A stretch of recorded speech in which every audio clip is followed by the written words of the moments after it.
Hello and welcome to today's webinar. I'm Paul Rosta, Executive Editor at Multi-Housing News. Thank you for joining us for today's MHN Snap session. Glad to have you with us. As we all know, multifamily owners and managers constantly face new challenges.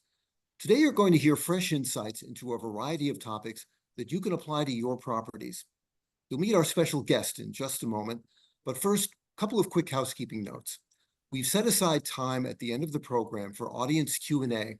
So if you've got a question, please use the Q&A function on your screen to send it in as early as possible. If time runs out before we get to your question, or if you'd rather just get in touch confidentially, our guests will be happy to follow up with you after the program.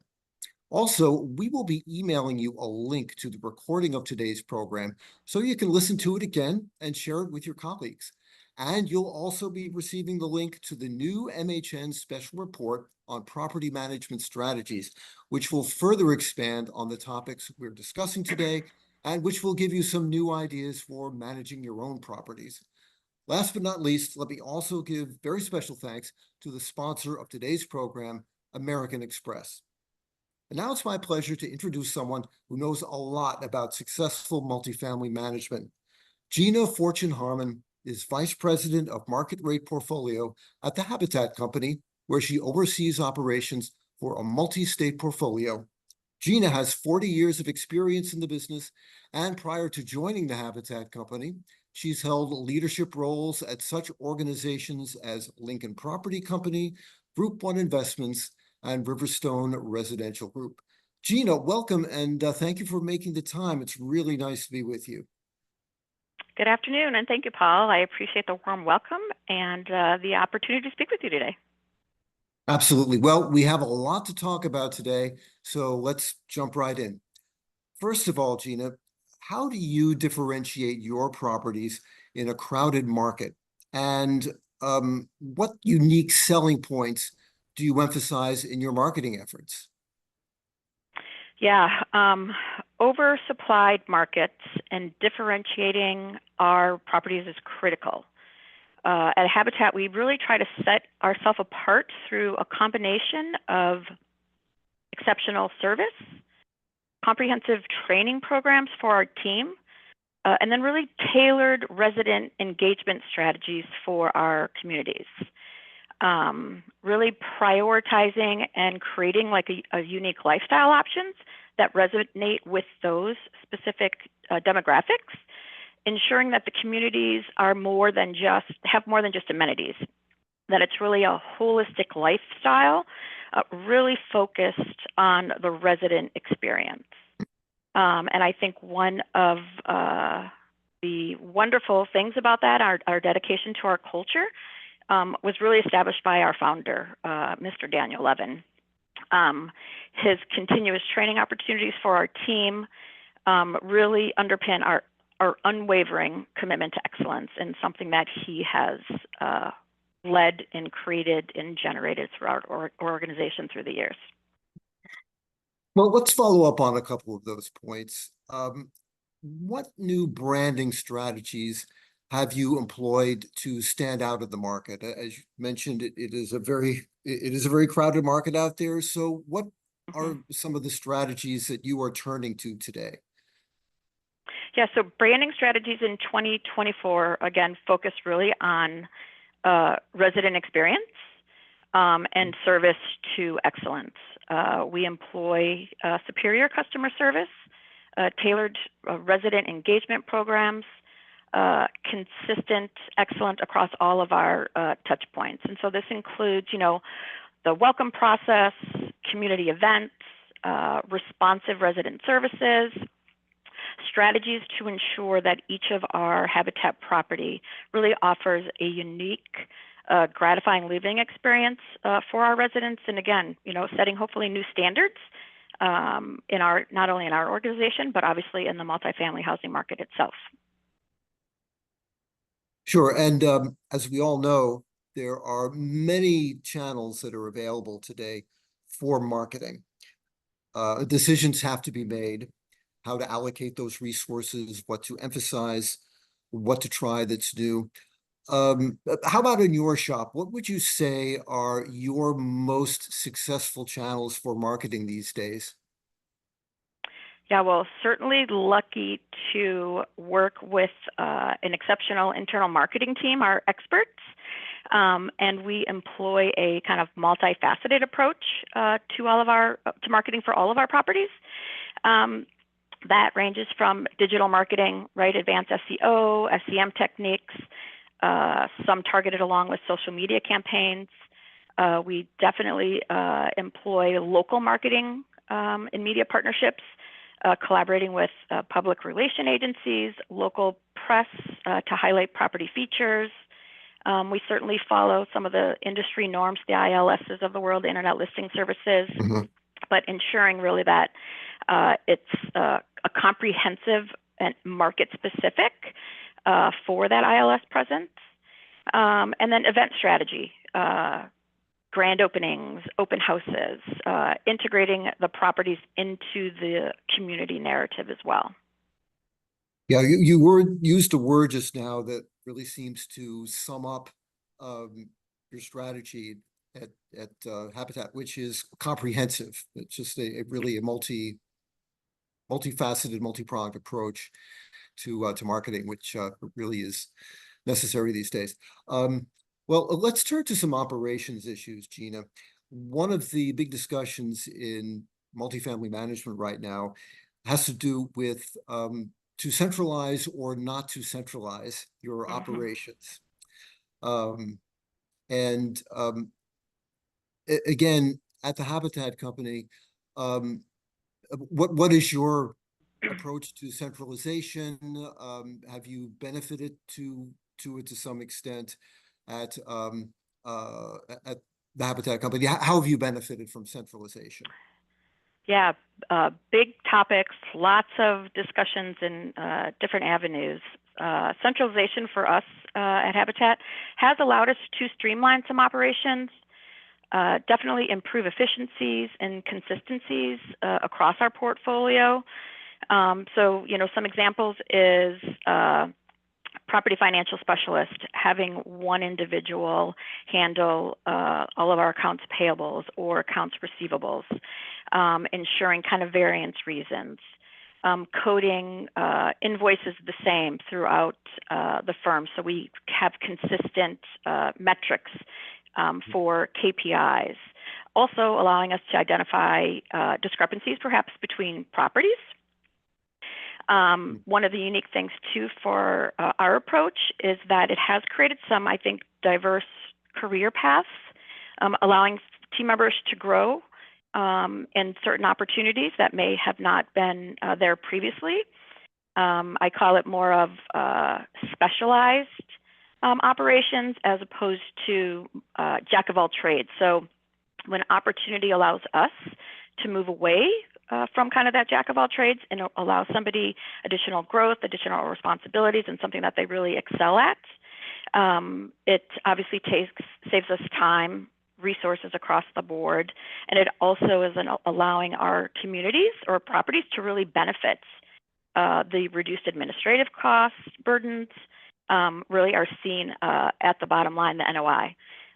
So it's something that our team members have welcomed, as well as our partners and owners. Now, let's look at the other side of this, if we could, Gina.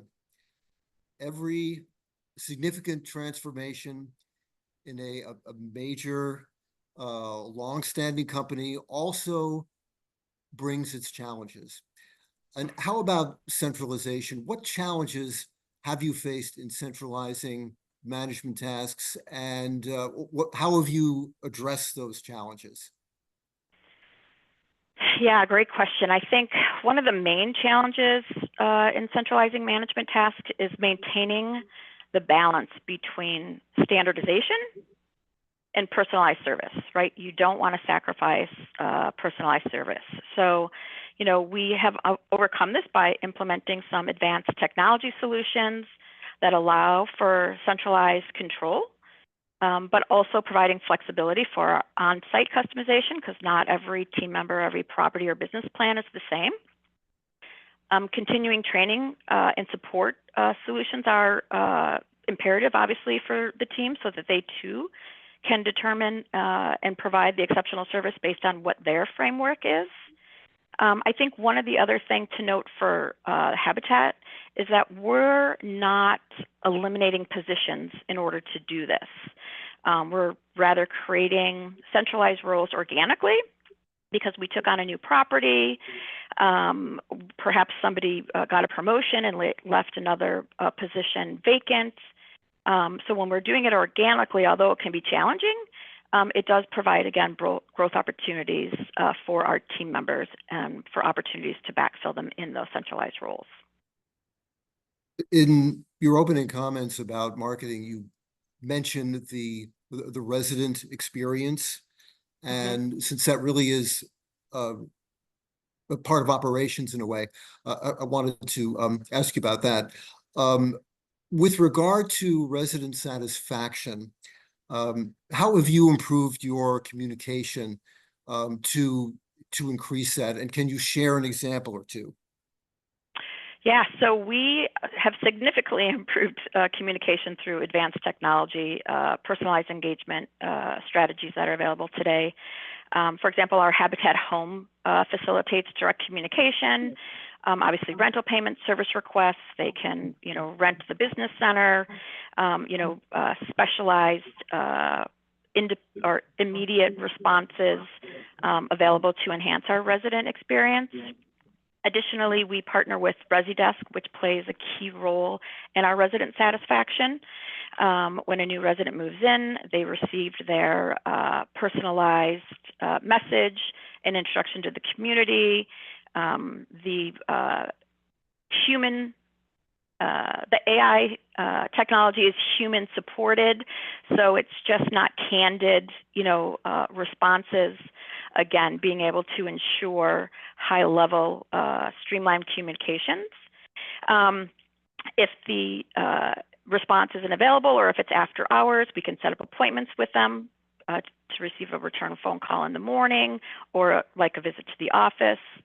One of the other platforms that we utilize regularly are surveys. So we, again, partner with Jay Turner and survey a percentage of our residents on a bi-monthly basis. Feedback obviously is used to adjust and improve our services. And then we are also tracking, and our teams are rewarded through KPIs based on these improvements that they're making to, again, the resident life cycle and resident satisfaction.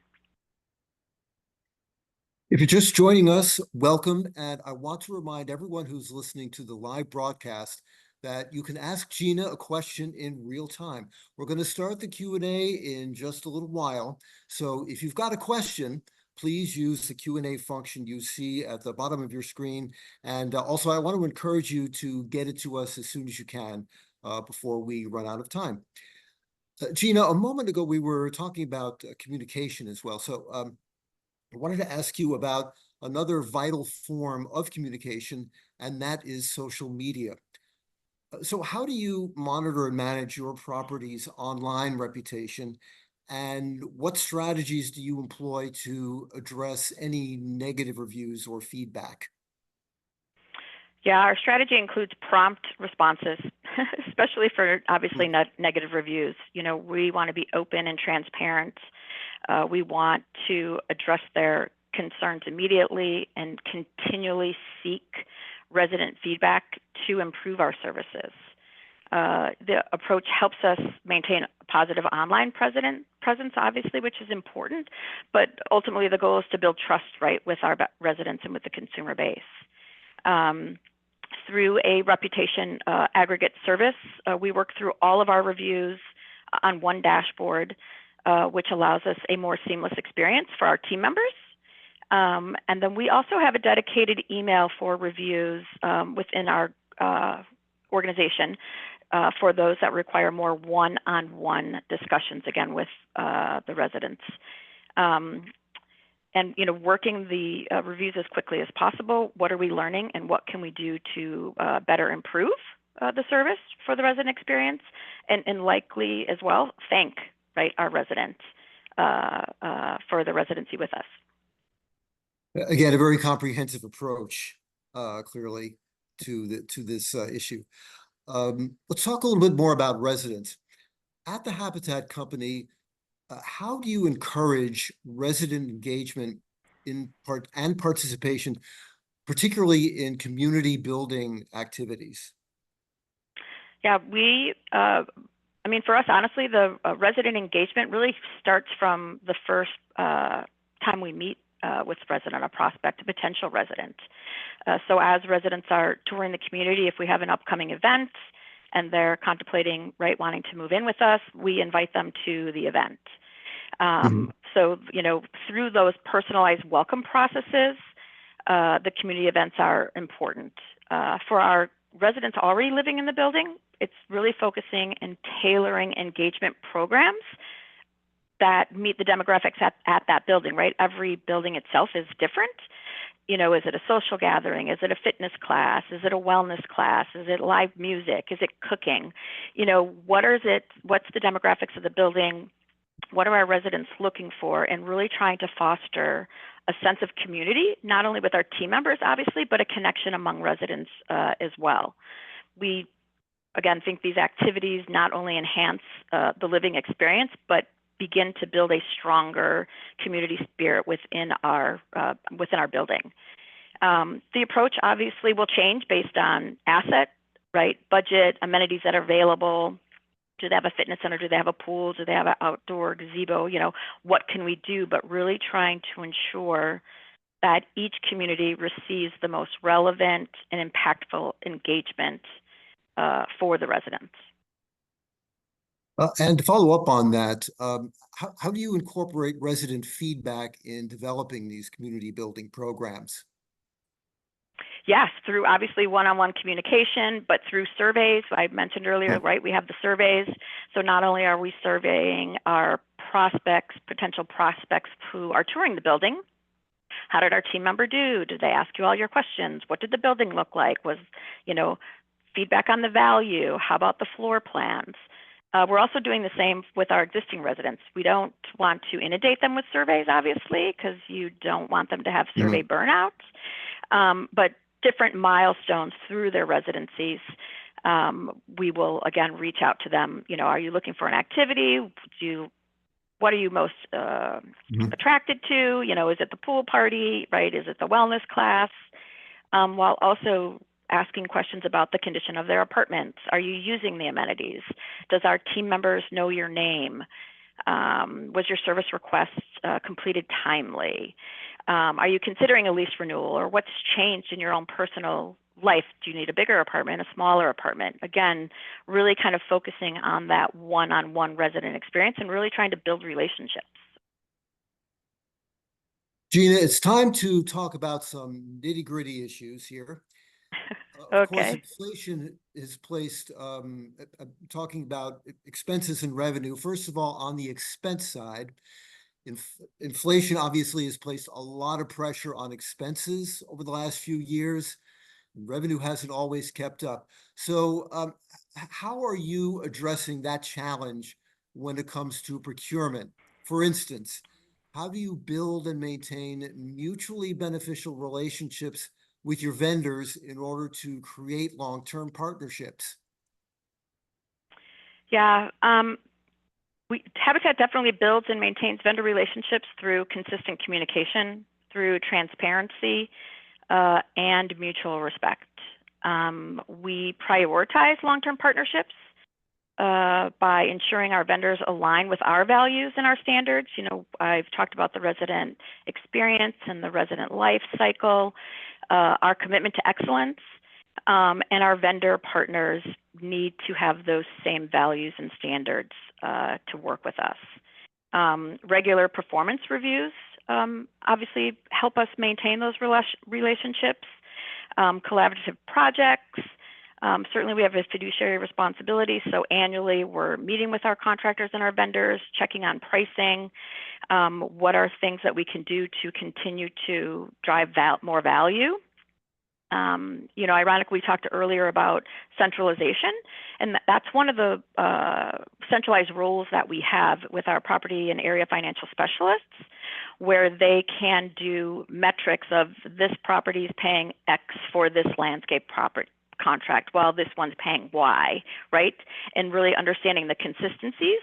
And then do we have opportunities for economies of scale if we're not using the same vendor partner at, properties that are in close geographic regions?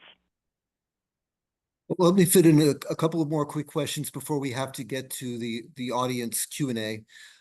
Sure. In the face of rising costs, how are you prioritizing your strategies? Yeah, great question. Definitely strategies that maximize value for our residents while maintaining operational efficiencies. Occupancy solves lots of problems.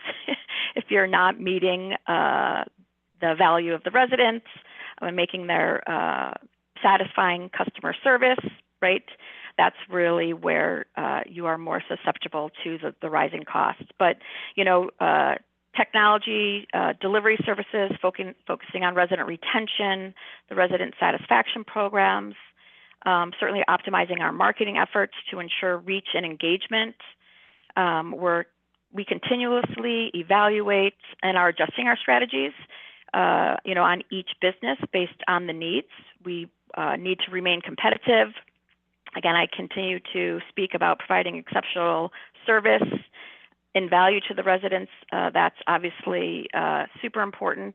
And, and kind of going back to the vendor discussion, we have tried in some cases consolidating vendors, but it's not a one vendor fits all industry, nor is it for each community. So really just being able to monitor the property's needs, make solid business decisions, and understanding that what works for property A might not necessarily be the best for property B. And how about on the revenue side? For instance, how do you facilitate digital payments from companies such as American Express and others? Yeah, so our Habitat home apps, we obviously, the resident has the choice. Do they want to make payment by credit card? Do they want to drop off a check at the office? Believe it or not, there's still residents in a demographic that prefer to do that. Do they want to go on to their own online banking and make those payments? Or set up automatic bank transfers on a monthly basis? Again, those are all individual needs and desires by our residents, and we work and cooperate with them to maintain that. Well, Gina, let's go to some audience questions now. We're getting some good ones in, and keep them coming, folks. First of all, an audience member wants to know about resident retention. What strategies do you use to improve resident retention? Communication. If you're not in touch with your resident base, I think there's an element, the no news is good news isn't always the case, specifically for residents. Are you doing work order follow-ups? Are you doing the 30-day touch point after they moved in? When you see them at gathering their mail or they're working out, are you saying hello and introducing yourself and asking, how are things in your home today, right? Is there anything that we can be of service? Is there something that you need? Resident retention, obviously speaks to engagement and satisfaction. And historically, Habitat probably has an average of 65 to 70% retention. So for us, it's something that is monitored and measured. And again, through our surveys, really learning from the surveys, what are our residents telling us? What do they need? And what can we do about it? And sometimes you can't do something for them. And then it's, I'm sorry, we couldn't assist you. And this is, agree to disagree in those situations. But it really goes back about the relationship and the communication, I think. Very interesting. Okay, here's the next one. What's the best way to analyze your expenses in order to find out if there are ways to save money? Any thoughts great on question. that? Yeah, so we do a lot of comparisons. We do both in, what I'll call chunk rent or chunk pricing. This turnover cost is, $500 per unit per year, and then also look at square footages.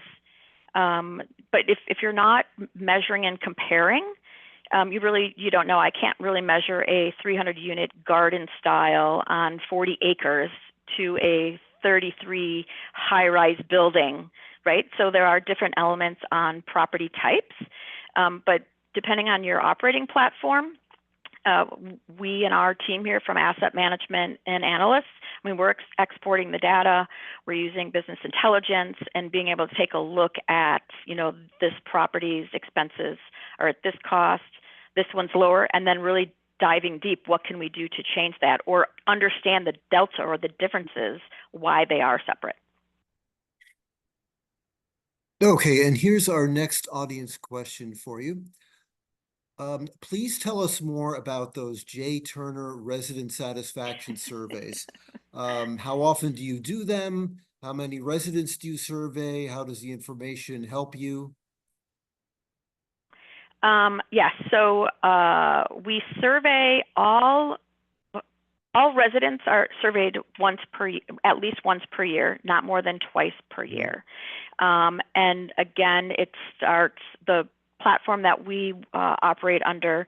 They're measured based on industry standards, but we do survey like all unclosed traffic, for example. So you have a prospect come in, they tour your community, and they don't lease.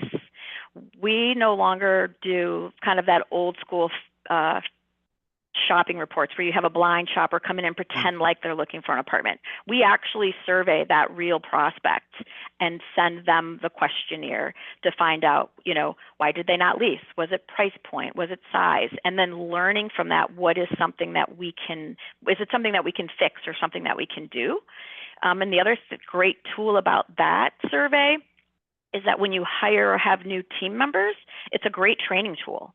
They have an opportunity to see the questions that were asked and the responses, and then we can also provide additional training based on those needs of the new hire.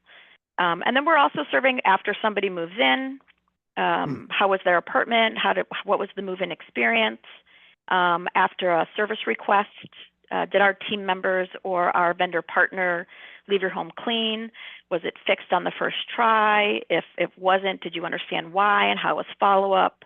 And then obviously engaging them for future renewals. What are the likelihood that they're going to renew? Has anything changed in their personal status, their financial status?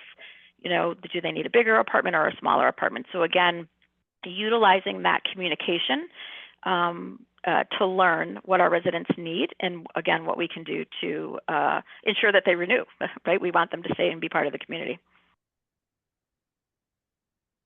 Okay, we have time for probably one more audience question, and this looks like a good one.